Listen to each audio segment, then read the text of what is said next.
Bien, buenas tardes. Hoy día vamos a ver la cuarta unidad, auditoría de sistemas, ¿no? ¿Cuál es la auditoría de sistemas? ¿Cuál es la diferencia entre la auditoría informática y qué procesos involucran a la auditoría de sistemas? ¿En qué consiste la auditoría de sistemas? Es la verificación de controles en el procesamiento de la información e instalación de sistemas, con el objetivo de evaluar su efectividad y presentar también una recomendación y consejo. Verificar y juzgar de manera objetiva la información. Examen y evaluación de los procesos en cuanto a información y trato de datos se refiere. Además, se evalúa la cantidad de recursos invertidos, la rentabilidad de cada proceso, su eficacia y su eficiencia, ¿no? Entonces, básicamente, trata de revisar la información que pasa por los sistemas informáticos, la auditoría de sistemas. Y aparte, está orientado al punto de vista empresarial porque trata de ver la cantidad de recursos invertidos, la rentabilidad de cada proceso, su eficacia y su eficiencia, ¿no? Si es que es rápido, si es que se ocupan pocos recursos, eso ve aparte de la...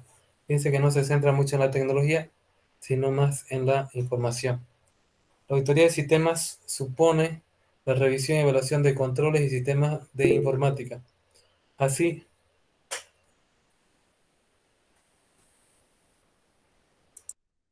muchas gracias, ¿no? Vamos a empezar de nuevo. Ya.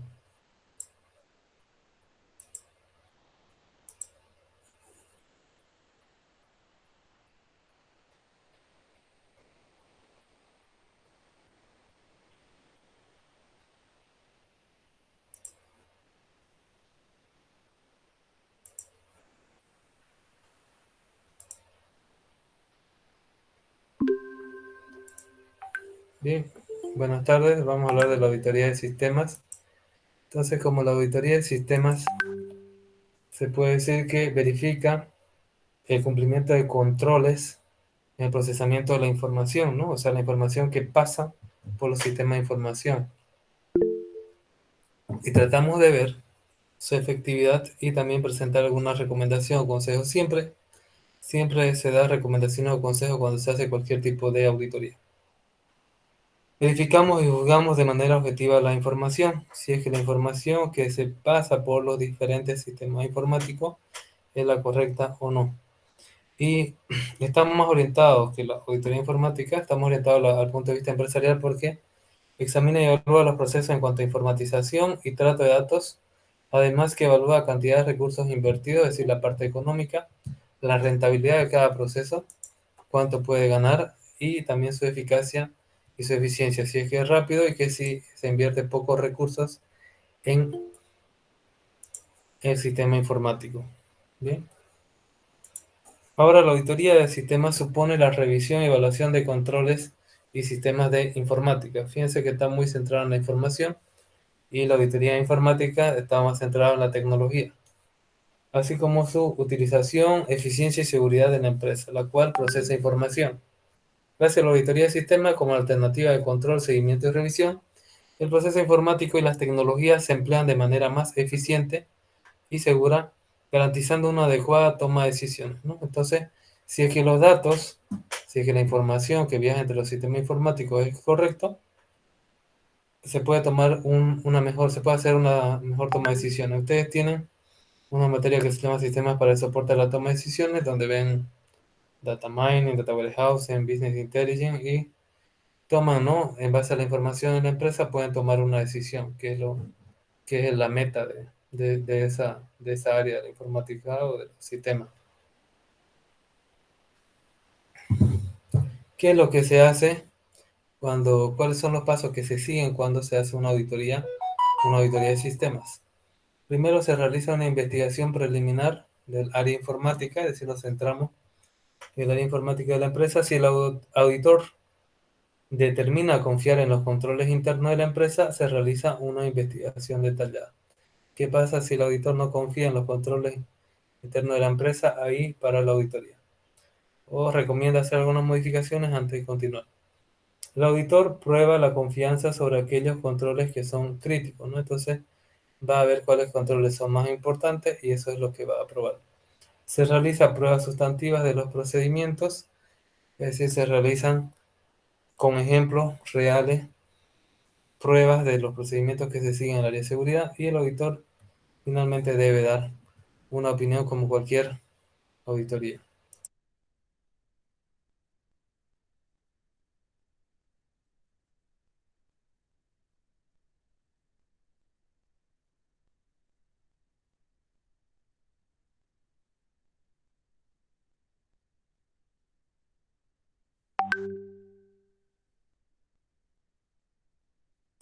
Bien, en la auditoría de sistemas tiene objetivos, ¿no? ¿Cuáles son? Mejorar la relación costo-beneficio con los sistemas de información.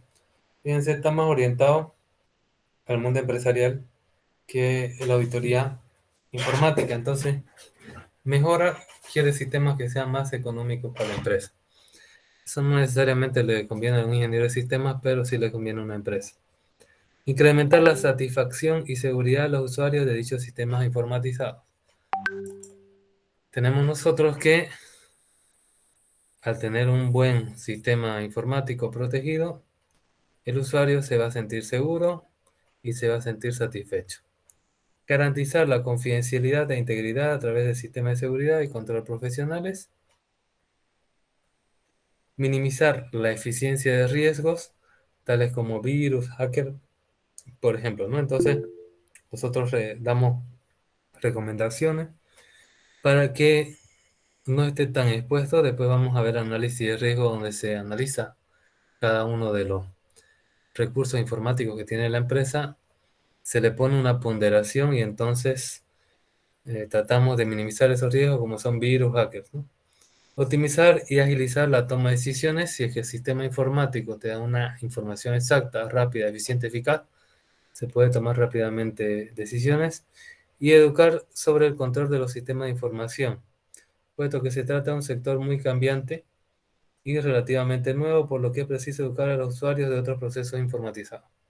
Esta parte es difícil porque en sus recomendaciones el auditor deberá decir que se tiene que formar a la gente para que entienda por qué es importante la seguridad informática, ¿no? Y parte de la seguridad informática están los controles que se implementan en la empresa, ¿no? Entonces, formar a la gente en eso es una tarea bastante compleja, se podría decir. Bien, también hay que hacer, para poder llevar a cabo una auditoría de sistemas, hay que hacer algunas tareas auditables, ¿ya? Entre las tareas tenemos desarrollo de sistemas, se tiene que auditar cómo desarrollan los sistemas, cómo programan, cómo se da la asesoría técnica a los usuarios, si es que hay o no, servicio de procesamiento electrónico de datos, cómo se procesan los datos en los dispositivos electrónicos, cómo se modifican, investigación informática, si es que hay investigación y desarrollo en la empresa o es una empresa que tiene enlatados, o sea, software que son definidos y que no se modifican con el tiempo. Funcionamiento, sistemas de funcionamiento, cuáles son los sistemas que ahorita tiene la empresa, se tiene que revisar. Y tenemos ambientes especiales, ¿no?, para el procesamiento de los datos electrónicos. Tenemos comunicación de datos, base de datos, proceso distribuido, tiempo compartido, software de sistema y microcomputadores. Todos estos elementos se tiene también que revisar en una auditoría de sistemas, ¿no?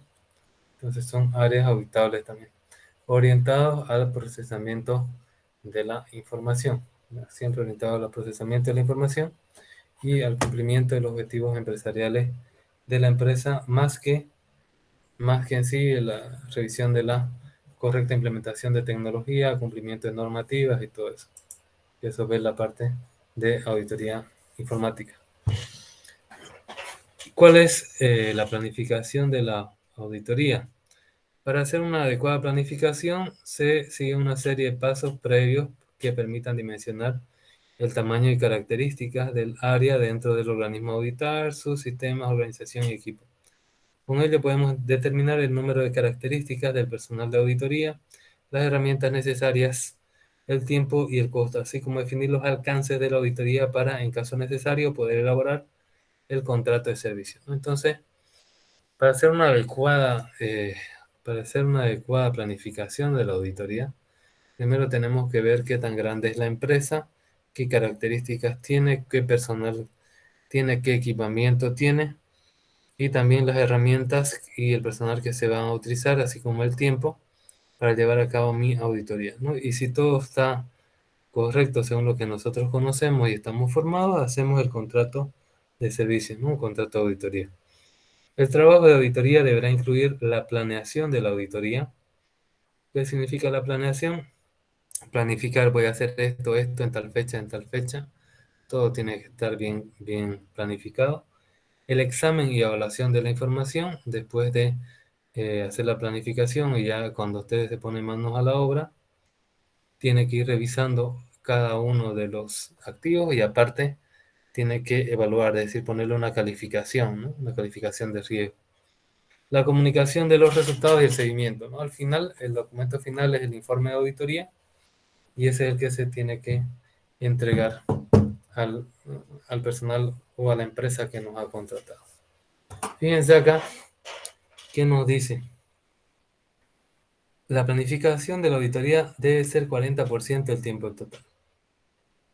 Y el otro 40% debe ser el desarrollo de la auditoría. Tienen que tener el mismo tiempo. Normalmente no se hace así. Este se tarda menos y este mucho más porque no se ha hecho una buena planificación. El 10% del tiempo se toma el reporte de la auditoría y solicitud de acción correctiva. Y el otro 10% es seguimiento, ¿no? Si la auditoría es efectiva o no. Entonces, si sí, ya se hace un cierre de la auditoría, se registra, y si no, se debería hacer seguimiento porque siempre puede haber fallas, ¿no? Durante un pequeño tiempo de la auditoría informática, ¿no? Siempre puede haber fallas. Entonces, esa es la distribución que debería haber. Fíjense que la planificación o planeación es un elemento importante dentro de la auditoría. Entonces, la planificación de la auditoría de sistemas deberá estar documentada y ¿qué debe incluir? El establecimiento de los objetivos y el alcance del trabajo, ¿no? ¿Qué es lo que yo voy a auditar? ¿Hasta dónde voy a llegar? Porque después puede ser que el cliente le diga, ¿y esta computadora que la compré recién, por qué no me la audita? Pues no está en el contrato, ¿no? De la auditoría. Por lo tanto, no debe estar en su planeación. La obtención de información de apoyo sobre las actividades que se auditarán, ¿no? Entonces tenemos que tener información para poder auditar, ¿no? Las actividades de la empresa. Tienen que dar manuales de funciones de, por ejemplo, el que hace de cajero, el que hace de ventero. La auditoría de sistemas se trata de procesamiento de la información más que la parte técnica, ¿no? No revisamos el DBA ni el encargado de infraestructura, ¿no? Sino revisamos ya los procesos operativos en sí. Entonces tenemos que saber cuál es su manual de funciones, de cómo utilizan ellos el sistema. Luego tenemos la determinación de los recursos necesarios para realizar la auditoría. Vale decir, qué dinero necesitamos para poder comprar los equipamientos, software personal para realizar la auditoría. El establecimiento de la comunicación necesaria con todos los que están involucrados en la auditoría. En la auditoría no solamente se involucra usted con su personal, sino también se involucra la empresa que los ha contratado para realizar la auditoría. La realización en la forma más apropiada de una inspección física para familiarizarse con las actividades y controles a auditar, así como la identificación de las áreas en las que se debe hacer énfasis al realizar la auditoría y promover comentarios y la promoción de los auditados, ¿no? Entonces tenemos que nosotros hacer una revisión física para que ellos nos conozcan y para ver a simple vista qué es lo más importante de esa empresa auditar, ¿no? Si no se pone un pie dentro de la empresa, si no se pone un pie dentro de la empresa antes de firmar el contrato, usted puede estar cometiendo un gran error. La preparación por escrito del programa de auditoría, es decir, ustedes van a escribir qué paso va a hacer su auditoría, qué va a revisar primero, qué va a revisar después, en qué fecha, cuánto va a tardar y, si es posible, quién va a estar involucrado de su personal en esta auditoría. La determinación de cómo, cuándo y a quién se le comunicará los resultados de la auditoría. Por ejemplo, tenemos nosotros personal que es directivo de la empresa, ¿no? El directorio. Luego de ello tenemos el gerente general, después tenemos gerentes principales, después tenemos accionistas, tenemos gerentes de área, jefe, encargados de proceso y personal operativo, funcionario operativo finalmente. ¿A quién yo le voy a informar sobre la auditoría, ¿no? ¿A quién se le va a comunicar? ¿Quién es el encargado de la empresa? La obtención de la aprobación del plan de trabajo de la auditoría. Ustedes han preparado un plan de trabajo, un programa de la auditoría, entonces se lo tiene que aprobar una parte gerencial o directiva, porque si no es como si ustedes se pusieran a hacer una auditoría sin estar totalmente legal y eso puede tener consecuencias.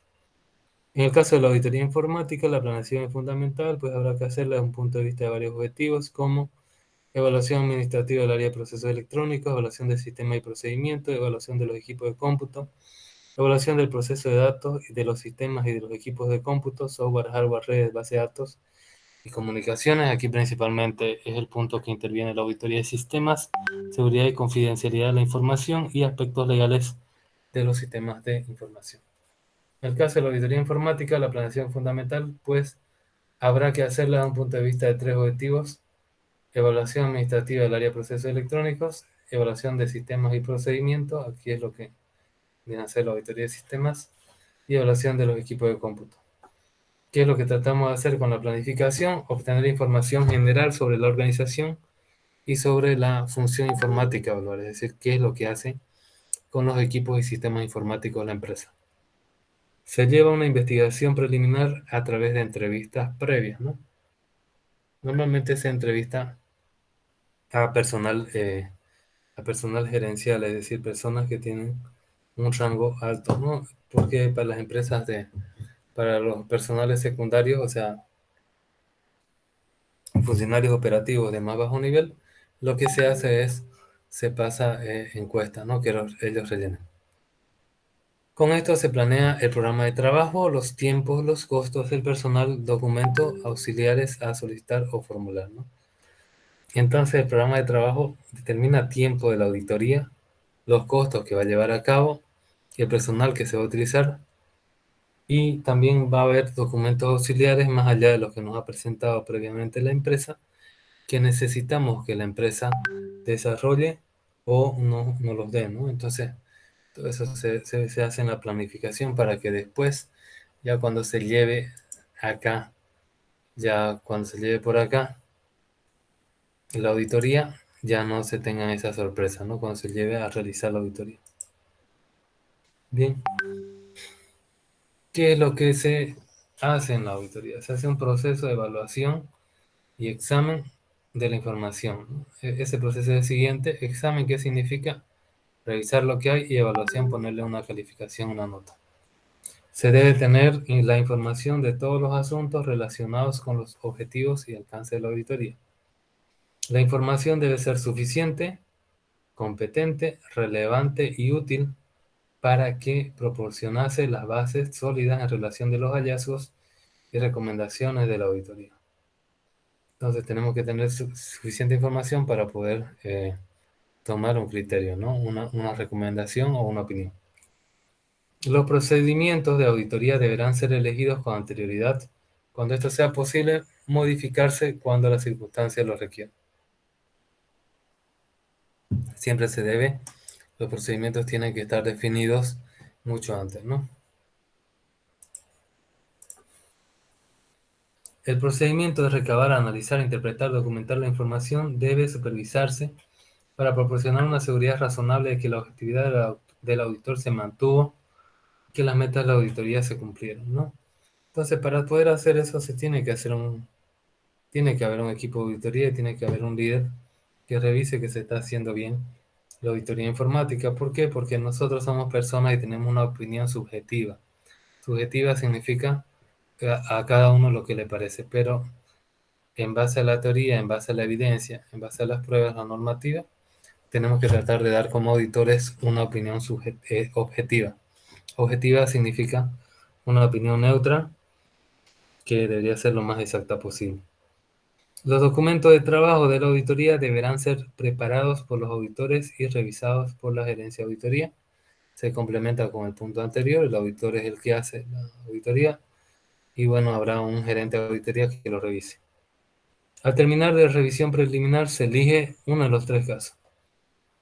Diseñar la auditoría o pasar a una revisión detallada o no continuar o replantear. Es decir, no hago yo esta auditoría porque no tengo los suficientes conocimientos o recursos para poderla llevar a cabo. En una revisión detallada se obtiene información necesaria para que el auditor tenga un profundo entendimiento de los controles utilizados dentro del área informática. Es importante identificar las causas de las pérdidas existentes dentro de la instalación y los controles para reducir las pérdidas y los efectos causados por estas. El auditor va a tener un mayor conocimiento de los procesos informáticos de la empresa y también qué controles es necesario implementar para que no haya pérdidas en la empresa, ¿no? Pérdida, hablamos pérdida de información, caída de sistema, todo eso se refiere con pérdida. El auditor decide entre hacer pruebas de entendimiento o pruebas sustantivas. Pruebas de entendimiento es con el personal y pruebas sustantivas son pruebas avanzadas que se hacen en los sistemas. ¿Cuáles son las pruebas de consentimiento? Los recursos de TI operan como se diseñaron, existen los controles y son confiables. Pruebas de controles de usuario no se confía y entonces hay que dar una compensación, ¿no? Entonces, cuando nosotros hacemos las pruebas de consentimiento es con el mismo usuario que está utilizando los sistemas informáticos.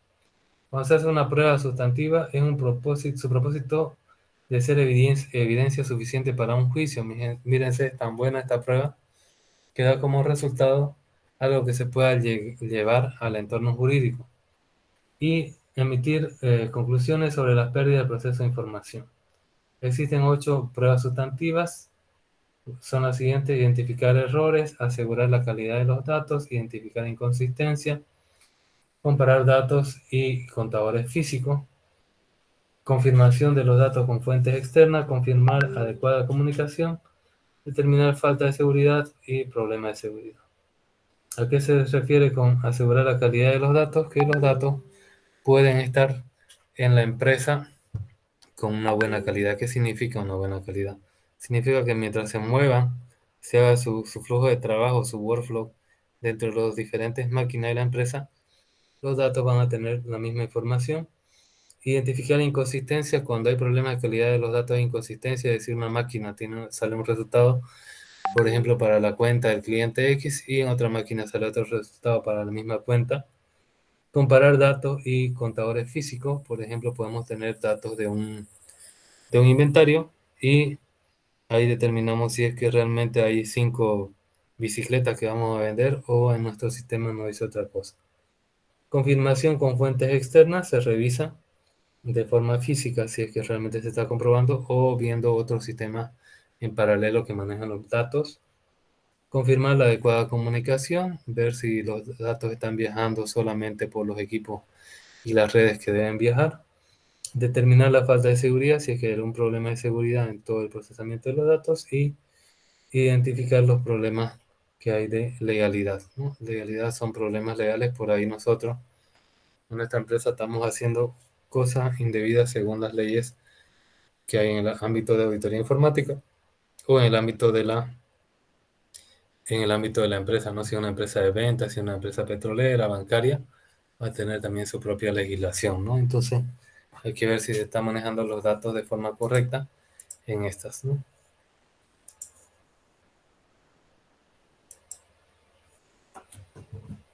Bien, ¿qué es el auditor? ¿Quién es el auditor de sistemas? Un auditor de sistemas es un profesional dedicado al análisis de sistemas de información y está especializado en algunas ramas de la auditoría informática, ¿no? En lo que es eficiencia, eficacia, sistemas de información. En eso está especializado el auditor de sistemas. Y tiene conocimientos empresariales generales.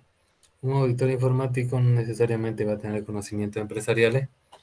Un auditor de sistemas sí, por eso es que la auditoría de sistemas como materia se ve en la carrera de sistemas que tienen conocimientos empresariales generales, ¿no? Llevan ustedes materias como economía para la gestión, organización y método, marketing digital, etc. Las herramientas principales que tiene el auditor son cuestionarios, entrevistas, un checklist, ver logs, es decir, ver si hay trazas o huellas de algo que ha pasado, y las técnicas de auditoría asistida por computador. ¿Cuáles son los principios que tiene que tener el auditor de sistemas? El auditor de sistemas tiene que tener los siguientes principios. Tiene que tener el principio del beneficio del auditado. Si es que a ustedes lo contrataron para hacer una auditoría, entonces su cliente tiene que ser el más beneficiado en su auditoría, ¿no? No lo pueden perjudicar.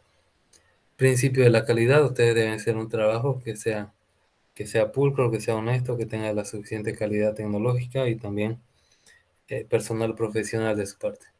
Tenemos principio de capacidad. Ustedes pueden hacer ciertas auditorías según su conocimiento y otras no. Entonces ustedes tienen que llevar a cabo auditorías en las cuales ustedes tengan capacidad. Principio de cautela, no se tienen ustedes que emocionar cuando ven un resultado hasta acabar su proceso de revisión, ¿no? Ustedes tienen que ser cautelosos para informar sobre algo que vean. Tenemos principio de comportamiento profesional, es similar al principio de la calidad y la capacidad. Un profesional debe determinar qué es lo que va a hacer y tratar de cumplirlo lo más exacto posible. Principio de confianza, ustedes tienen que ser confiables y por lo tanto su cliente va a preguntar a otras empresas que han sido auditadas por usted si es que son un personal confiable o no. Principio de criterio propio significa que ustedes, como auditores formados, profesionales, pueden emitir una opinión personal. No que, por ejemplo, siguen modas, tendencias o opiniones que diga otra persona. Principio de discreción. Ustedes van a guardar eh, la información solamente para los elementos, para las personas que los han contratado, no las personas involucradas en el proceso de auditoría. Principio de economía. Ustedes tienen que tratar de hacerle gastar lo mínimo posible a la empresa, ¿no? Que los ha contratado. Principio de formación continuada. Esto es en cualquier área de TICS, peor en el área de seguridad y en la auditoría. Todo el tiempo ustedes tienen que formarse e irse actualizando con cursos, seminarios, certificaciones, posgrados, etcétera, etcétera. Siempre van a tener que estar formándose. Nunca van a dejar de formarse si es que ustedes quieren ser un profesional que esté vigente en un área tecnológica. Principio de independencia. Su criterio no tiene que ser subyugado a la opinión que tenga la empresa que lo ha contratado, es decir, ustedes no deberían dejarse influenciar por los que lo han contratado, sino realmente dar un dato válido a ustedes, un dato independiente. Principio de información suficiente, no hacer nada hasta que ustedes tengan la suficiente información, porque cuando tenemos información incompleta, por ejemplo, cuando vemos una cara de la imagen, dicen no, solamente se tiene una información parcial, parcializada. Principio de integridad moral, debe ser una persona con ética y moral el auditor. No tiene que ser una persona que por dinero venda datos de las empresas. Si a vos están contratado y vos cobraste $100 por hacer una auditoría y después te ofrecen 1000 otra empresa, no tenés que agarrar. Se supone que has seguido un contrato, entonces tenés que tener una integridad moral. Principio de legalidad. Las prácticas de auditoría se deben remitir a lo que dicen las leyes vigentes. Principio de libre competencia. No tienen que hablar mal de la otra empresa de auditoría, sino que el cliente elija la que le parezca mejor. Principio de no discriminación.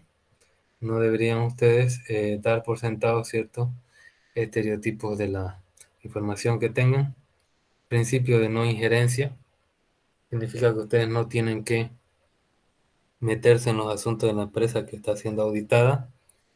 Cuando acaben el informe de auditoría, ahí da su opinión recién. Entonces, porque si no estarían modificando el proceso normal de la empresa. Principio de precisión, tratar de ser lo más exacto, lo más preciso posible en la información que se da. Por ejemplo, se tiene que decir cosas como se ha detectado que el 20% del tiempo hay caídas de la red y no decir de vez en cuando se cae la red, ¿no? Hay que tener una precisión. Principio de publicidad adecuada. A cómo ustedes publican la información que han obtenido, van a tener canales, correo electrónico, juntas. No pueden, por ejemplo, panfletear en las oficinas de la empresa donde están auditados los datos personales de las personas. Principio de responsabilidad, tratar de cumplir con lo que se le ha encomendado, ser responsable.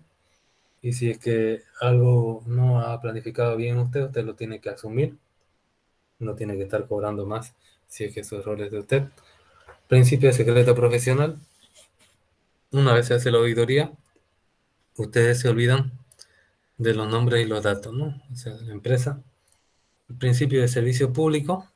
Tratamos de nosotros hacer una auditoría con fines de mejorar a una empresa y por lo tanto mejorar a una sociedad, ¿ya? Entonces, si es que ustedes lo hacen con fines dañinos, con fines maliciosos, la auditoría de sistemas no están siguiendo los principios de un auditor de sistema y principio de veracidad, que ustedes no mientan, ¿no? A veces mentimos para poder cumplir con la auditoría, entonces no se debería hacer eso, ¿no? ¿Cuáles son sus responsabilidades? ¿Cuáles son las responsabilidades que tiene un auditor de sistema? El auditor de sistema tiene diferentes personalidades, responsabilidades en la empresa. Tiene que verificar el control interno tanto de las aplicaciones como de los sistemas de información periféricos. Tiene que analizar la administración del sistema de información desde un punto de vista de riesgo de seguridad, administración y efectividad de la administración. Tiene que analizar la integridad, fiabilidad y certeza de la información a través del análisis de aplicaciones. Tiene que auditar el riesgo operativo de los circuitos de la información, es decir, por los sistemas de información por donde pasa la información. Tiene que analizar la administración de los riesgos de información y de la seguridad implícita, verificación del nivel de continuidad de operaciones y análisis de estado del arte tecnológico de la instalación revisada y las consecuencias empresariales que un desfase tecnológico puede acarrear.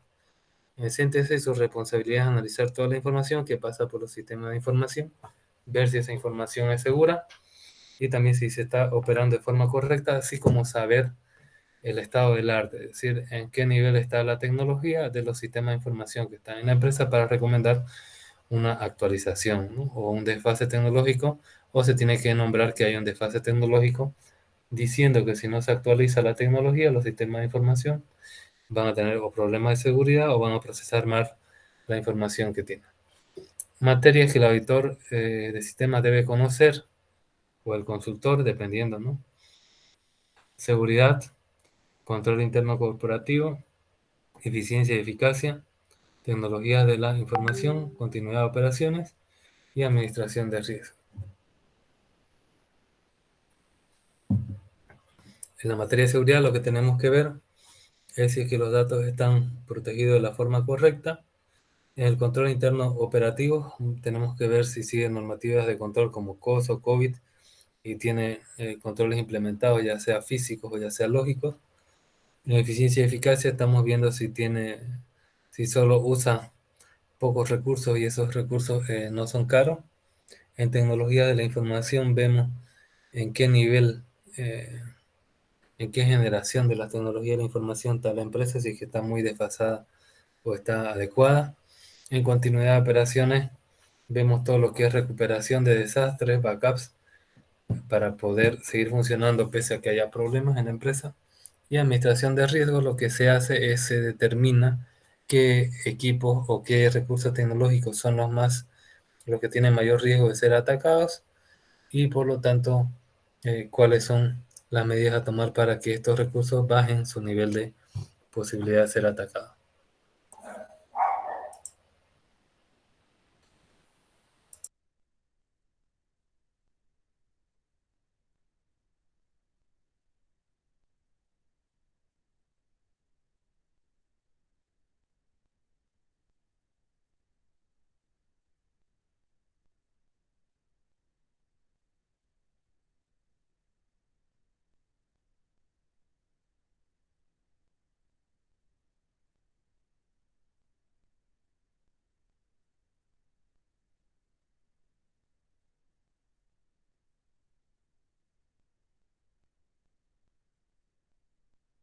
Bien, acá tenemos en la parte de administración del departamento de sistemas, vemos cómo está organizado.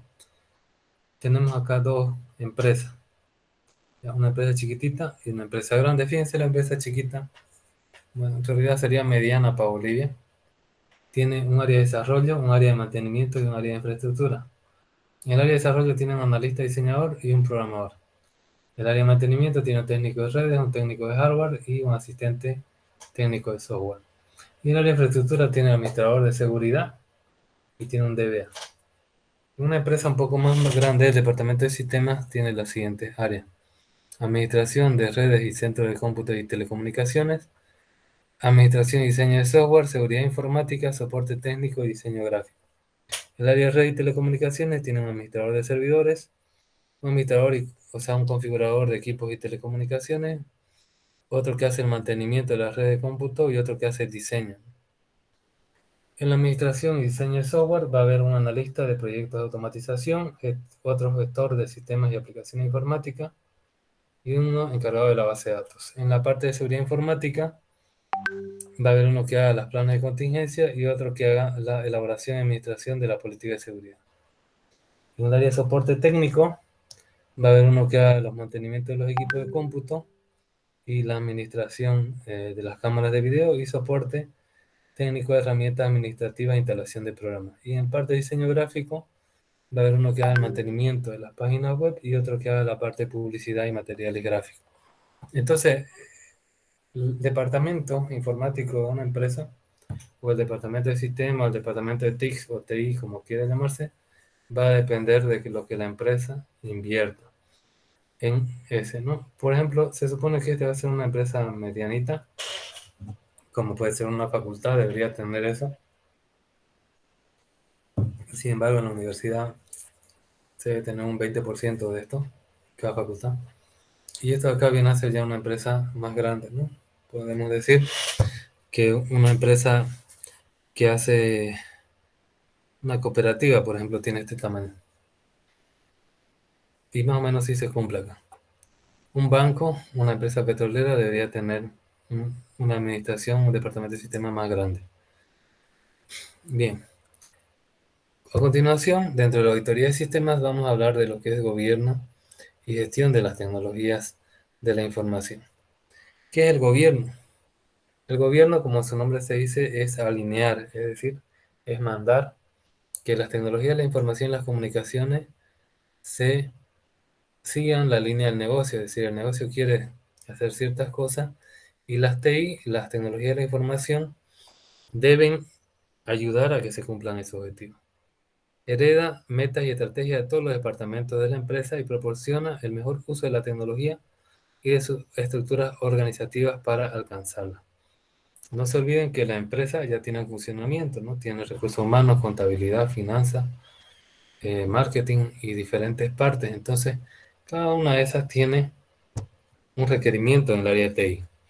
Entonces, el gobierno de TI lo que hace es dar esos requerimientos desde un punto de vista que la gente de TI lo entienda y lo pueda cumplir.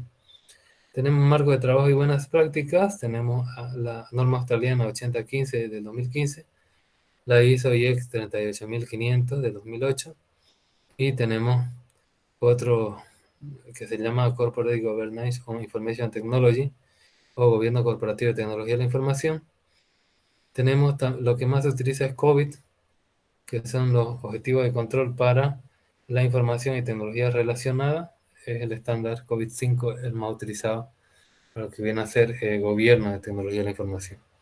Cuando hablamos de gestión de tecnología de la información, o el servicio de la tecnología de la información, en inglés se llama IT Services Management o ITSM, es una disciplina basada en los procesos y lo que trata de ver es que si esos procesos cumplen o no, es decir, revisa constantemente si es que cumplen o no la alineación que el gobierno propone, ¿no? El gobierno propone una alineación del área de TI a la empresa y la parte de gestión lo que hace es revisar y si es que no está cumpliendo, tratar de hacerlos cumplir con esa alineación a la empresa, ¿no?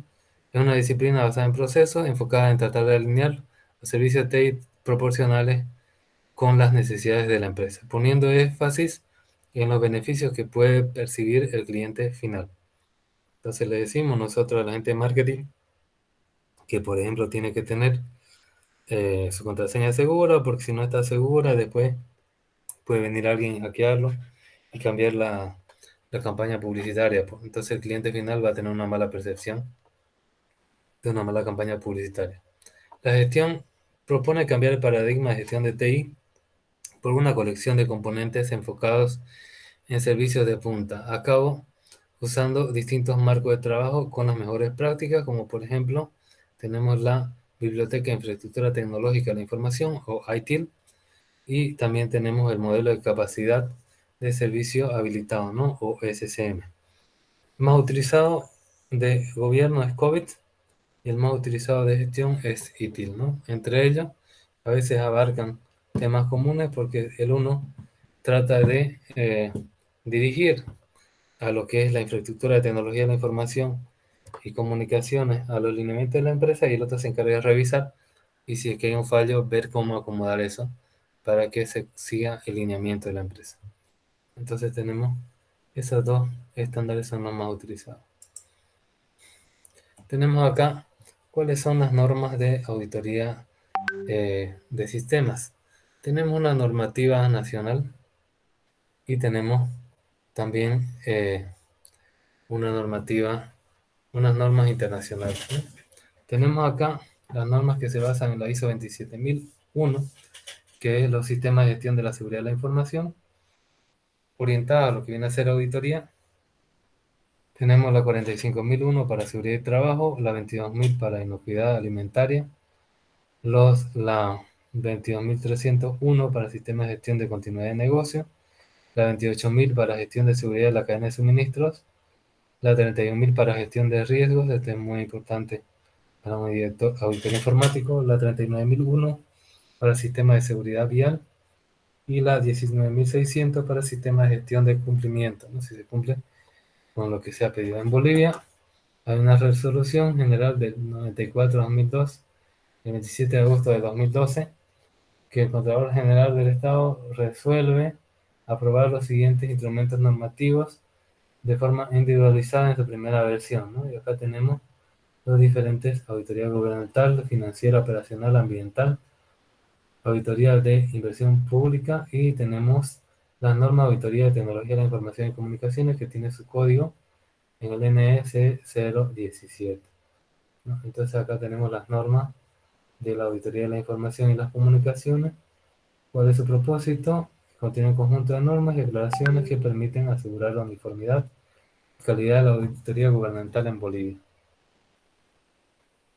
La auditoría se controla bajo el numeral 1 y las aclaraciones correspondientes que forman parte de las mismas se ponen bajo los numerales subsiguientes.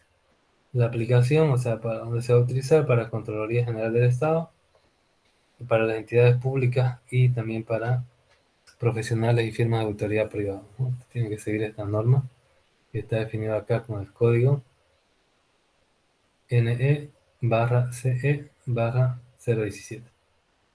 Y acá tenemos nosotros cómo la auditoría tiene un conjunto de normas y documentaciones. Las normas son personales, por ejemplo, de independencia, formación para la ejecución del trabajo, planificación, control interno y evidencia. En la planificación tenemos análisis de riesgo, plan global, plan de auditoría, el control interno, generalidades y de aplicaciones. Y evidencia tiene que ser suficiente y o adecuada, ¿no? Suficiente significa que es mucha y adecuada que es correcta, ¿no? Lo mejor es que sean ambas cosas. Los informes tienen un objetivo, un alcance, las debilidades y las conclusiones, ¿no?, que se han encontrado. Y entre los documentos tenemos archivos que pueden ser permanentes o corrientes, ¿no? Pueden ser generales o por áreas. Bien, continuando con la auditoría de sistemas, una parte que la auditoría de sistemas propone es la segregación de funciones. ¿Qué significa segregar funciones? Significa separar los diferentes elementos en diferentes funciones, cada uno que haga una cosa. Por ejemplo, no es correcto que un DBA programe. No es correcto que el encargado de seguridad sea el auditor de seguridad. Y así puede ser de otra área, ¿no? No es correcto que, por ejemplo, un cajero sea el jefe de la agencia, ¿no? Entonces, nosotros tenemos que cada una de las funciones que tiene el personal tiene que estar bien definida, pero al mismo tiempo tiene que engranarse, es decir, lo que es salida de un usuario puede ser entrada para el otro funcionario, y entre todos ellos hacer que la empresa marche, ¿no? Que la empresa siga funcionando de forma correcta. Bien, ¿qué vulnerabilidades se pillan en los sistemas de información? ¿Qué debilidades se pillan en el sistema de información cuando usted hace una auditoría de sistema? Entonces, usted puede agrupar las vulnerabilidades de los sistemas de información en sus funciones, en sus diferentes funciones. Tenemos debilidades de diseño, debilidades en diseño de protocolos utilizados en las redes, política de seguridad deficiente o inexistente. Puede haber también vulnerabilidades de implementación, errores de programación, existencia de puertas traseras en los sistemas informáticos, es decir, el que le programó dejó para poder, algunos puertos abiertos para poder ingresar y hacer algún daño en su empresa. El uso, ¿qué debilidades de uso hay? Tenemos configuración inadecuada de los sistemas informáticos, desconocimiento y falta de sensibilidad del usuario y de los responsables de informática, disponibilidad de herramientas que facilitan los ataques y limitación gubernamental de tecnología de la información, ¿no? Puede haber problemas legales cuando se usa la tecnología de la información porque el Estado ha propuesto algunas leyes que, por ejemplo, no permiten hacer cierta revisión informática, ¿no? Por ejemplo, no pueden enfocar directamente, ¿no? A la cara de un funcionario, sino se puede enfocar de lado y esas cosas. Entonces eso puede darnos problemas a la hora de determinar algún tipo de delito. También los usuarios no son conscientes, ¿no? Para ellos apretar tres botones, y dice, ¿cómo apretar tres botones? Puede hacer que la empresa pierda miles de dólares, ¿no? Entonces hay que formarlos para que en el uso de la tecnología estén conscientes de que puede ser problemático el desconocimiento o la falta de sensibilización de los usuarios, ¿no? Vulnerabilidad del día cero. Esto también es una debilidad que tienen todos los sistemas y por más que se pruebe, es muy difícil evitar. Realmente cuando está funcionando es lo que se ve esa vulnerabilidad. ¿Qué significa vulnerabilidad del día cero? Vulnerabilidad del día cero es, en los sistemas nuevos, es un problema que no tiene solución conocida, pero los atacantes lo van a aprovechar durante un tiempo hasta que ya se les pilla una solución por las empresas tecnológicas o el mismo personal de las empresas. Por ejemplo, las compañías espaciales que mandan al espacio satélite no lo hacen con la última versión de procesador, ni disco duro, ni nada de eso, sino lo hacen con tecnologías que están suficientemente probadas y que no tienen problemas, o si tienen problemas están lo suficientemente parchadas, porque no va a mandar un técnico de programación o de computación al espacio cada rato, ¿no? Entonces es con tecnología un poco anticuada que se hace eso, porque queremos evitar vulnerabilidades del día cero, es decir, problemas no conocidos. ¿Cómo se clasifican las vulnerabilidades? Esta es la vulnerabilidad de los sistemas de información y estas son las vulnerabilidades de la informática en general. Vulnerabilidades de desbordamiento de buffer, cuando tenemos memoria que, que no tiene la suficiente capacidad, entonces va a empezar a rechazar datos y puede colgar un sistema. Vulnerabilidad de condición de carrera. Esto pasa con con algunos protocolos. A ver. tenemos acá la condición de carrera.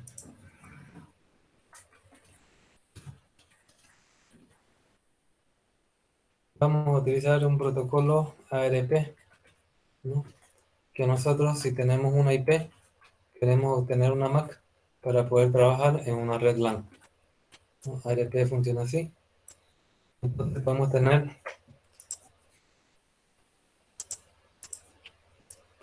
aquí una computadora. Por ejemplo, esta es la 192, 192, 168, 0.10. Esta computadora tiene como MAC AA. Que tenemos acá la computadora del atacante aquí en rojo.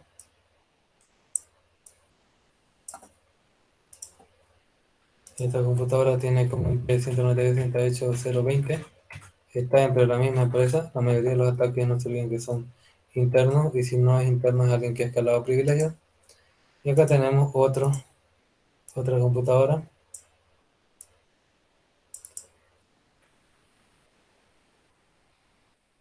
Esta computadora tiene como IP la 192.168.0.30. Y tu Mac SC, digamos, ¿no? Obviamente son muchos más números. Todo esto, todas estas Todos estos elementos se conectan por un switch y forman una red LAN, ¿no? Entonces, para comunicarse en una red LAN, se comunican a nivel de capa 2, es decir, a nivel de MAC y no a nivel de IP. Entonces, este quiere comunicarse con el punto 30. Este no sabe quién es el punto 30. ¿Ya? No sabe quién será el punto 30. Y entonces, este va a responder y va a decir, yo soy el punto 30, yo tengo la MAC CC. Este le va a llegar primero.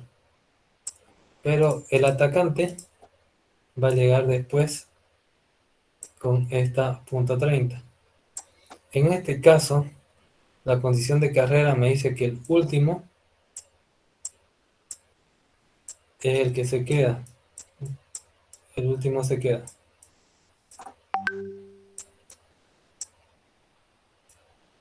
Por lo tanto, en este caso, el ataque es exitoso. En este de aquí.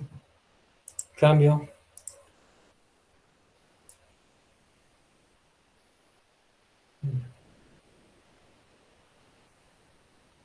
Vamos a hacer otra cosa ahorita.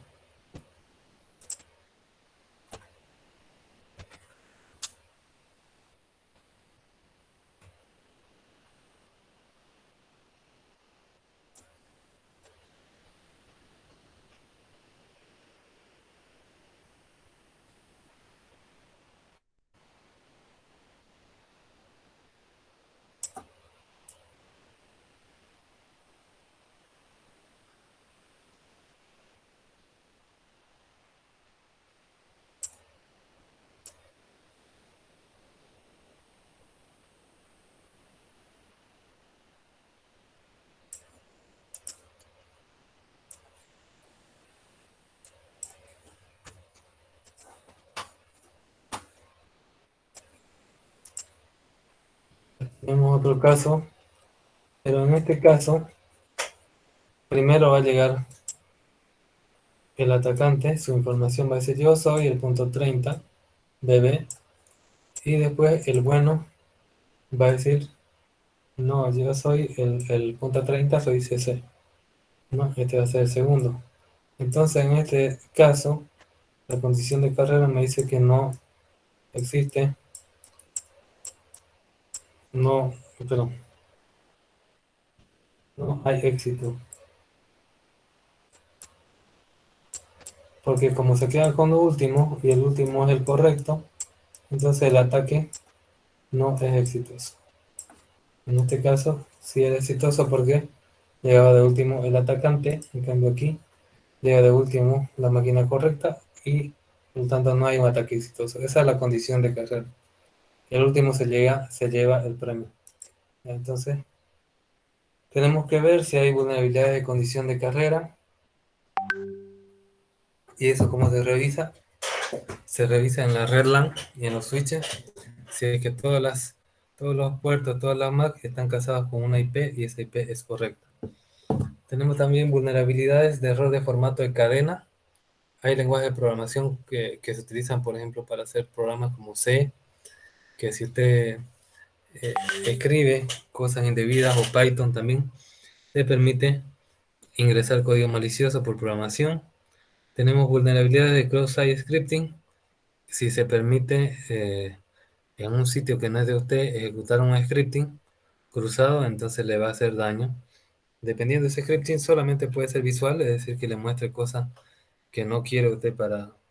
Por ejemplo, usted es de la Armada del Ejército Boliviano y le sale una bandera chilena, es solamente una salida, o puede ser que realmente se metan a su información. En ese caso viene vulnerabilidad de inyección SQL, que lo que hace es modificar su base de datos, su información. Tenemos también vulnerabilidades de negación de servicio, que aquí no trata el atacante de robar la información ni modificársela, sino lo que trata es de que usted no funcione, ¿no? Simplemente cortarle el funcionamiento de sus servidores, de su página web. Él no gana nada, pero lo que hace es perjudicarlo. ¿Por qué puede ser? Porque puede ser un competidor incipiente que quiere crecer. Tenemos también vulnerabilidades de ventanas engañosas, el Windows Spoofing, que lo que aquí son, salen algunas ventanas con publicidades que la mayoría son virus, ¿no? Entonces, son vulnerabilidades genéricas en lo que viene a ser seguridad informática, y estas son orientadas a lo que son sistemas de información, ¿no? Inclusive de sistemas de información. Todas las vulnerabilidades son debilidades. Significa que el sistema no está bien hecho o no está bien protegido. Bien, acá tenemos pruebas a los sistemas, ¿no? Todos los sistemas tienen que tener pruebas de su validación a la información de entrada. Por ejemplo, aquí hay un código de un producto. Este viene a ser una hoja Excel con macro, ni siquiera un sistema avanzado. Y esta prueba lo que determina es que te dice el tipo de datos y el rango que se debe escribir ese tipo de datos, ¿no? Que te dice que debe ser un código numérico de 3 dígitos entre 1000, entre 100 y 999. Entonces vos has puesto ABC y te da un error. Eso está bien, ¿ya? Entonces hay que validar si es que se respeta la información de entrada que debería ser, ¿no? Es una prueba a los sistemas básicos. Luego tenemos las pruebas de caja blanca y caja negra. ¿Cuál es la prueba de caja negra? Es cuando vos tenés entrada y salida, y a cada entrada le haces corresponder una salida, y solamente determinás si es que a cada entrada se le está correspondiendo la salida correcta por sus funciones que tiene aquí. Ahora vos no ves código, vos no ves proceso, y eso ¿por qué? Porque puede ser un software enlatado que la empresa haya contratado a otra empresa externa y no tenga el código fuente para revisar, ¿no? O puede ser que sea un software de seguridad nacional que no puede el auditor revisar. Luego tenemos las pruebas de caja blanca, que aparte de ver la entrada y la salida, se ve el proceso, es decir, se ve el código. Está disponible el código, entonces usted puede hacer una mejor revisión. No siempre va a estar disponible, mayormente usted va a hacer pruebas de caja negra, ¿ya? Entonces, esas también son pruebas a los sistemas. Aparte de la validación de datos de información de entrada, tenemos que tener pruebas de caja blanca y caja negra, que se utiliza también a los sistemas de información. Tenemos cuáles los procedimientos para la administración de problemas, es decir, qué yo hago cuando yo hago una prueba y hay problemas en los sistemas de información. ¿Qué es lo que yo tengo que hacer? Primero tengo que conocer e identificar el problema. Luego verificar el software, verificar el hardware, verificar la red. Luego que ya he identificado cuál es el problema, tengo que aislar el problema para que no se esparza, ¿no? Es como, por ejemplo, si usted tiene una manzana dañada en su montón de manzanas, la tiene que sacar porque si no va a empezar a podrir al resto. Lo mismo acá, si usted tiene una máquina infectada con virus, puede infectar al resto de las máquinas. Luego solucionan el problema y lo documentan, ¿no? El problema y la solución. ¿Para qué? A mí me ha pasado, yo soy una persona que tiene problemas para documentar información. Y a mí me ha pasado, por ejemplo, que a veces soluciono un problema en 20 minutos y la segunda vez que me aparece el problema tardo 3 horas. ¿Por qué? Porque no lo he documentado y ya me he olvidado, ¿no? Ya me he olvidado cómo lo solucioné en su momento. Entonces, para eso es lo que se hace la documentación del problema y la solución. Aparte que usted no va a ser interno en la empresa, por ahí usted se pone su negocio o usted se muere, ¿no? Entonces tiene que haber otro ingeniero que va a poder también solucionar los problemas, ¿no? De la forma más eficaz para la empresa. Según el estándar COVID, el procedimiento para la administración de problemas es el siguiente: identificación y clasificación de los problemas. Aquí intervienen estos 4 puntos. Rastreo y solución de problemas. Aquí viene este punto de aquí. Cierre de problemas cuando lo solucionamos. Y integración de la administración de los cambios, configuración y problemas, ¿no? Aquí ya tiene un sistema integrado, un EDP, por ejemplo, donde ahí dice, ¿no? Cuál es la incidencia, cómo se ha solucionado, todo está más automatizado. Y aquí dice que se tiene que configurar para los problemas, ¿no? ¿Qué cambios se han hecho? Entonces, bueno, COVID, básicamente un resumen de lo que se soluciona de forma genérica cualquier problema informático, ¿no? Entonces, cuando te hace pruebas, te tiene que ver cuál es el procedimiento para la administración de las pruebas de los problemas, ¿no? También hay controles de cambio cuando se hace pruebas a los sistemas. ¿Qué significa control de cambio? Por ejemplo, a mí me pasa mucho que cuando yo salgo afuera de mi casa y vuelvo, los muebles están de otra forma, ¿no? No pido nada en mi casa, como muchos maridos, ¿no? Entonces, eh, ¿por qué? Porque se ha cambiado y no se me ha informado, ¿no? Entonces, cuando hay un cambio tecnológico, se tiene que informar a todos los otros usuarios de los sistemas que están relacionados con el sistema en el cual usted está aplicando los cambios. Por ejemplo, usted hace un cambio a la base de datos de los estudiantes y ese cambio se tiene que replicar a la tabla de las empresas que cobran a los estudiantes, se tiene que replicar a los títulos, se tiene que replicar a inscripciones. Porque, por ejemplo, si usted hace un cambio de carrera y después no le aparece en la plataforma virtual, ¿no? Porque no se ha hecho el cambio en la plataforma virtual, ¿no? De la universidad, entonces no tiene usted material virtual. Y eso va a ser un problema porque no va a poder subir sus tareas, no va a poder ver la información que le da el profesor, etcétera. Entonces, todos los cambios deben estar comunicados y relacionados y replicados con los sistemas que intervienen con el sistema en el cual se han hecho los cambios. ¿Cuál es el proceso para hacer los cambios? En general, presentación de solicitudes de cambio. Formal, es decir, no se hace así nomás, no dice el programador hoy día, voy a poner un logo rojo, ¿no? Y es del Banco Ganadero, por ejemplo, ¿no? Sino que primero se presenta las solicitudes a su jefe para que lo apruebe o no, si es que va a hacer el cambio. Luego se hace el envío y revisión. Ya después que se revisa y se aprueba, se define finalmente las opciones y documentación de respuesta y se toman las decisiones y la aprobación. Según la norma técnica ISO 9001 del 2005, se tiene que tener una carátula bien definida, diciendo la empresa, el título, fecha, historial. Historial son los cambios que se ha habido en el sistema. Y los actores. Los actores son 3: el elaborador, quien hace los cambios; el revisor, quien revisa los cambios; y el aprobador, quien aprueba los cambios. Por ejemplo, ¿quién puede ser el elaborador? Un programador. ¿Quién puede ser el revisor? El jefe de TI. ¿Y quién puede ser el aprobador? El gerente de sistema, ¿no? Entonces, cada uno tiene un rango.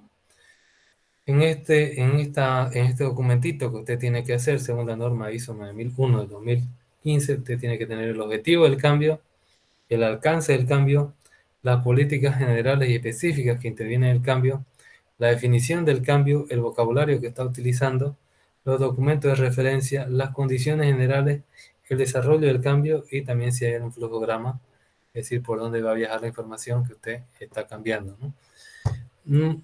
Normalmente lo que yo he visto en las carátulas, las definiciones y todo eso se tarda como 5 a 10 hojas y en el desarrollo se tarda una hoja del cambio, ¿no? ¿Por qué?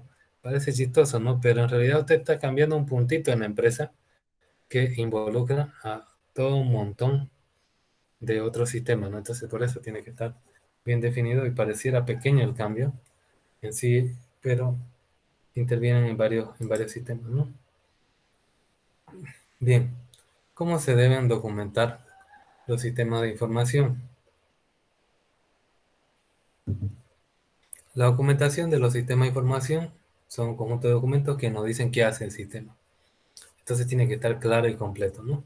También tiene que decir cómo lo hace, no solamente qué, sino cómo lo hace y para quién lo hace, ¿no? Cuáles son los elementos involucrados. ¿Por qué es importante el para qué? Porque puede ser que personal no autorizado esté accediendo a algún tipo de sistema que no debe. La documentación consiste en material que explica las características técnicas y de operación del sistema.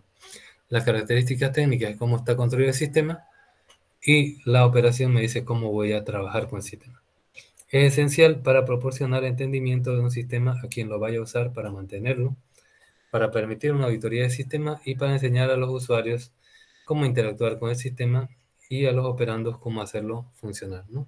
Todos tienen que tener claro lo que interviene en el sistema. Tenemos nosotros personal, tenemos usuario y ellos tienen que saber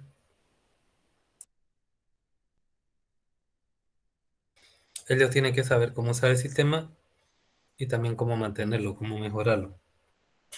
Otra definición de documentación de sistema sería registro físico, generalmente por escrito, que contiene siguientes elementos: políticas y normas referentes al desarrollo de sistemas, implementación, operación y mantenimiento, el diseño del sistema de información administrativo, procedimientos para instalar el sistema de información administrativo, procedimientos para operar el sistema de información administrativo y procedimientos para mantener el sistema de información administrativo. Por ejemplo, cuando ustedes si hacen un proyecto de grado y hacen un sistema, por lo menos tiene un manual de usuario, ¿no?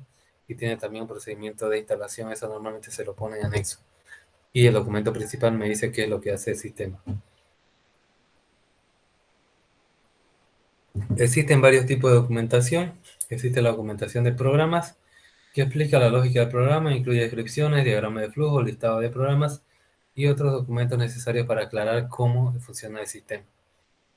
Y esto no significa que el auditor va a hacer una documentación de sistema.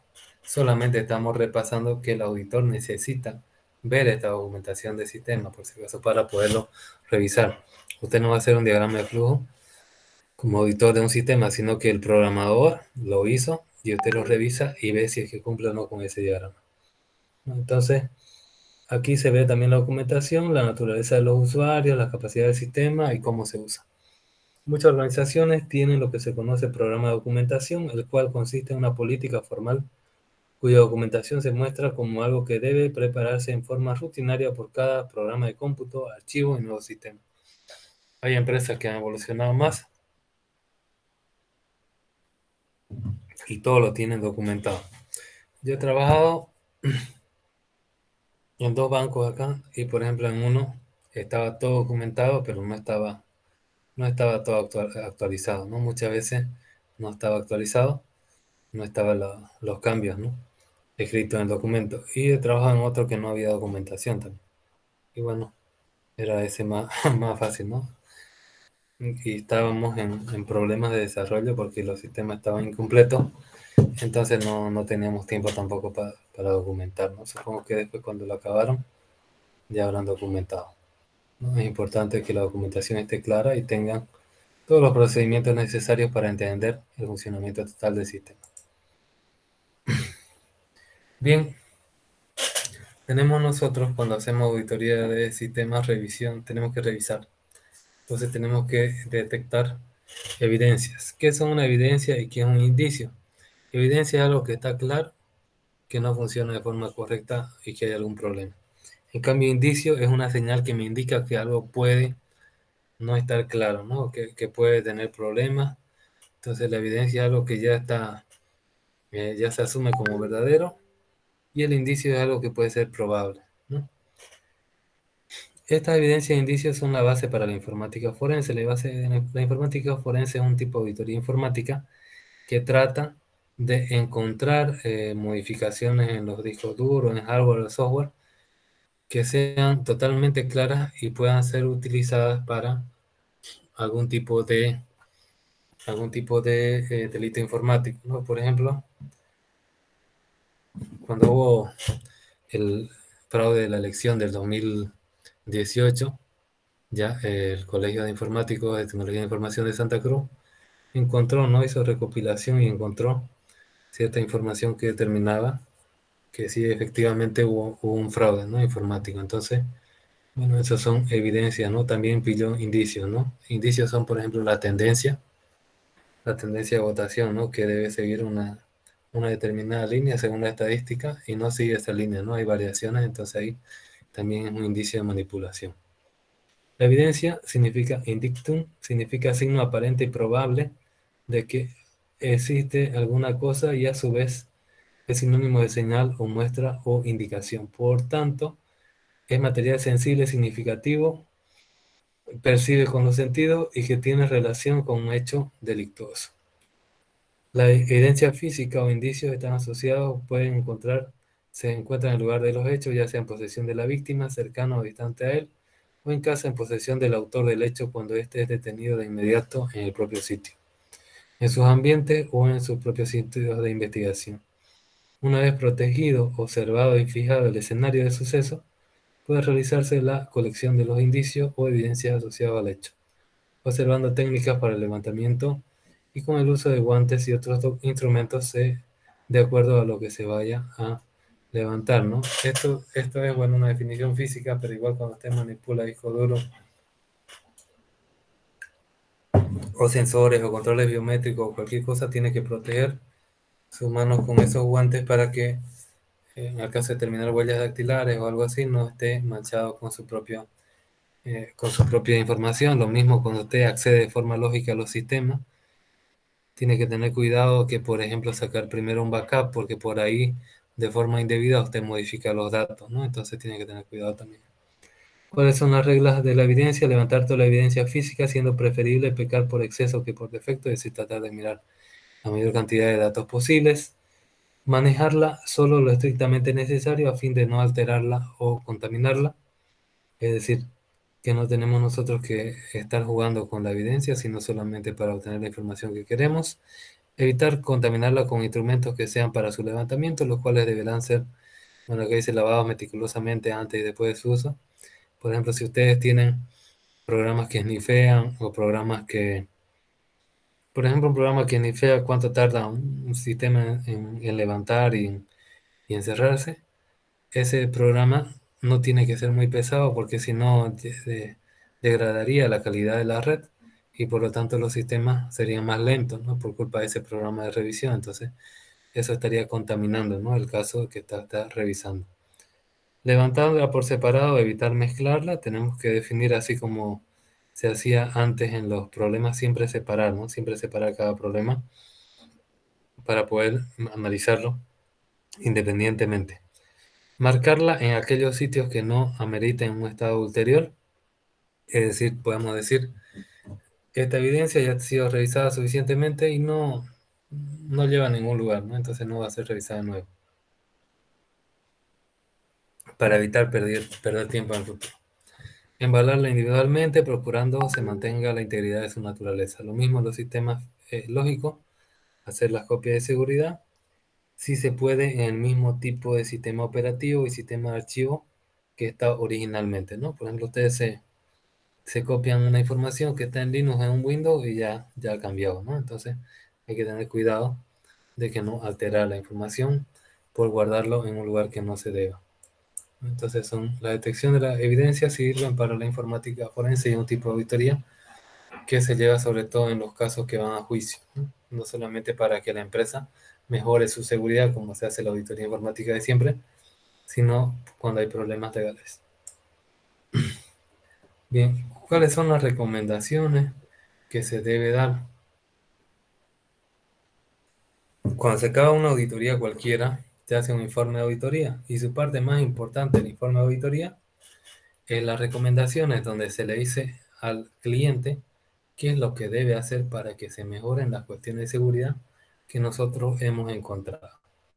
Entonces las recomendaciones son el elemento más importante del informe de auditoría, está orientado para solucionar las causas que originaron los hechos deficientes. Una recomendación es una sugerencia sobre alternativas de solución a las novedades planteadas, ¿no? Entonces nosotros tenemos que dar recomendaciones de alternativas a lo que ya se ha visto, ¿no? No olvidemos que la esencia del valor agregado que produce el auditor es la propuesta de implementación de recomendaciones. Si usted le dice está todo bien, no haga nada, entonces usted es un mal auditor, ¿no?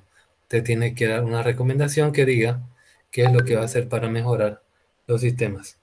Al desarrollar estas recomendaciones se debe considerar lo siguiente: condiciones que permitan ayudar a la administración de sistemas informáticos a mejorar los procedimientos y objetivos del área, y más allá de estos para aportar de manera efectiva con los objetos de la entidad, ¿no? Entonces,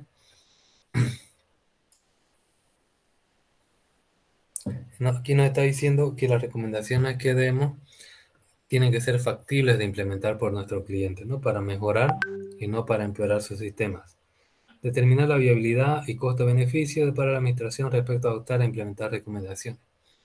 Por ejemplo, si usted tiene un sistema que vende diario mil dólares y lo atacan cada vez, cada día le roban $100, entonces le viene a una empresa y le dice que tiene que implementar un sistema que vale $200, ¿qué va a hacer usted? No lo implementa, pues, ¿no? Porque la relación costo-beneficio no le conviene, ¿no? Porque usted está perdiendo, preferible dejarlo así, que le roben los $100, a perder $200 por la implementación del sistema. Y eso tiene que estar definido en las recomendaciones: efectos e impactos negativos y positivos que podrían sugerir como consecuencia de la adopción de las recomendaciones, ¿no? No siempre, de hecho, nada, sobre todo hecho por el ser humano, ningún cambio va a ser perfecto y solamente positivo. Siempre va a haber cambios negativos, ¿no? Algo básico: usted se muda de barrio a un barrio más seguro, más lujoso. Siempre hay algo negativo, ¿no? Usted va a perder amigos, por ejemplo, ¿no? De su barrio original. Entonces, lo mismo pasa cuando usted tenga recomendaciones. Pues usted le dice, va a implementar un control de acceso biométrico. Esa es una recomendación, ¿no? Entonces, ¿cuál va a ser el problema? Que el empleado va a tardar más tiempo porque va a tener que poner su huella, el sistema va a leer y recién va a poder ingresar, por ejemplo, al departamento de sistema, o al de contabilidad, o de finanzas, o al data center, sea cual sea el usuario. O usted recomienda utilizar una tarjeta RFID para los usuarios para su control de acceso. Entonces, ¿cuál va a ser la implicancia? ¿Cuál va a ser el problema? Que el usuario no debe perder ese control RFID, ¿no? Ese RFID vale más que su carnet de identidad, por ejemplo, ¿no? Para la empresa. Obviamente para el usuario no, porque es un simple empleado. Pero la empresa sí, porque con eso puede acceder a un data center, al área contable, al área de contabilidad, al área de caja, qué sé yo, ¿no? De la empresa. Entonces, se le tiene que indicar en las recomendaciones que esa solución y tiene implicaciones también, cosas negativas, ¿no? No todo es positivo. Lo bueno es que se va a saber quién ha entrado cada vez al data center y no se va a entrar como Pedro por su casa, como se dice, ¿no? Sino que va a haber un control de quién está ingresando, ¿no? Esa es una recomendación y su consecuencia positiva y negativa, y todo se tiene que indicar en el informe de auditoría. Hay que hacer una revisión del plan de recomendaciones, señalamientos para mejorar el desempeño y las pautas para lograr la logro de propuestas, ¿no? Propósito de las recomendaciones: detalle actividades, financiamientos, responsables, plazo de ejecución, firma de aceptación. Es decir, cuando usted hace una recomendación, no es solamente decir haga esto, ¿no? Ese es el propósito de la recomendación, pero también hay que decir cómo se va a hacer eso, quién va a pagar eso. Por ejemplo, las tarjetas RFID, ¿qué va a hacer? Descontar del sueldo, no van a querer ¿no? Los empleados. ¿Cuáles son los responsables? Obviamente, si no tiene usted un cargo de seguridad, en el caso de llevar un control de acceso, le va a decir al departamento de TI que se haga cargo de eso más, ¿no? Y tal vez se enoje. ¿Cuáles son los plazos de ejecución? ¿En cuánto tiempo ustedes recomiendan que se implemente esa solución? Y la firma de aceptación, si esa recomendación está avalada por por alguna parte directiva de la empresa o parte gerencial, para ver su nivel de posibilidad de cumplimiento. Y finalmente tenemos el informe de auditoría, ¿no? Después de que usted primero hace las revisiones preliminares, está de acuerdo, después hace unas revisiones detalladas, hace todas las pruebas que tiene que hacer, Finalmente, tiene unas recomendaciones y donde las plasma en un informe de auditoría. Es la materialización final del trabajo llevado a cabo por los auditores independientes. Se documenta en el dictamen, informe u opinión de la auditoría. Además, para aquellas entidades sometidas a auditoría legal, este documento, junto con las cuentas anuales del ejercicio, forma una sola unidad. El informe de auditoría es el documento final que, que el auditor tiene que entregar a la empresa que está auditando. Ahí están todas las recomendaciones y todo lo que debe hacer la empresa y todo lo que implicará hacer esas recomendaciones para mejorar el funcionamiento, la eficacia, la eficiencia y la seguridad de la empresa. Ahora aquí, el informe de auditoría es independiente, deberá contener como mínimo los siguientes elementos básicos: título de identificación, a quién se dirige y quiénes lo encargaron, quién es el cliente y quién es el auditor. Un párrafo de alcance para determinar qué es lo que se ha abarcado. Por ejemplo, una empresa puede tener 3 data centers y vos revisar solo uno.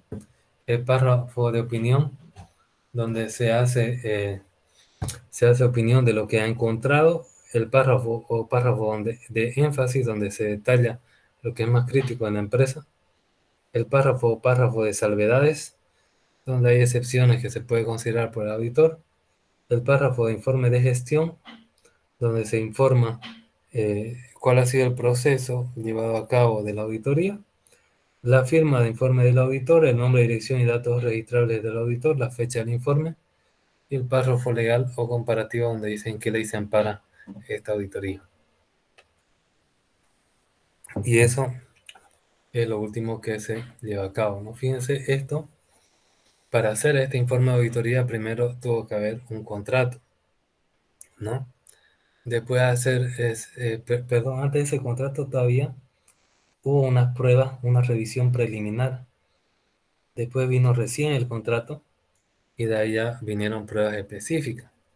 Dentro de las pruebas específicas se utilizó tags, se utilizó checklist, se utilizó entrevistas, encuestas, se utilizó análisis de riesgo, análisis costo-beneficio, ¿no? Se utilizó recopilación de costos de equipamiento, por ejemplo. Y después de eso, ahí ya viene el informe de auditoría, ¿no? En base a todo lo anterior. Estos ejemplos, algunos ejemplos de informe de auditoría se los voy a pasar ahorita mismo a los encargados de WhatsApp. Esperen un ratito.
Bien, ya se le ha pasado eh, 3 informes de auditoría para que vean de ejemplos desarrollados por otras personas. En internet hay mucha más información.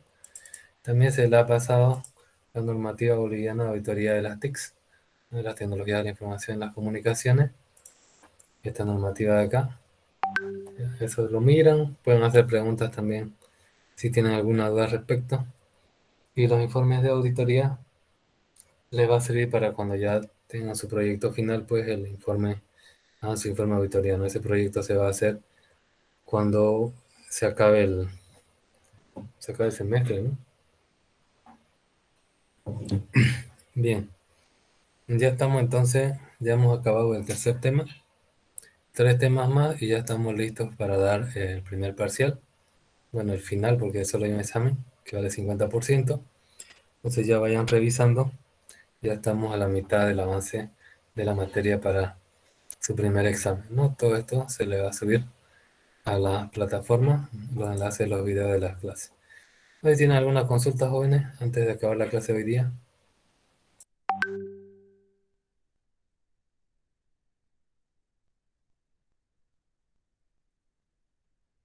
Todo claro, ingeniero.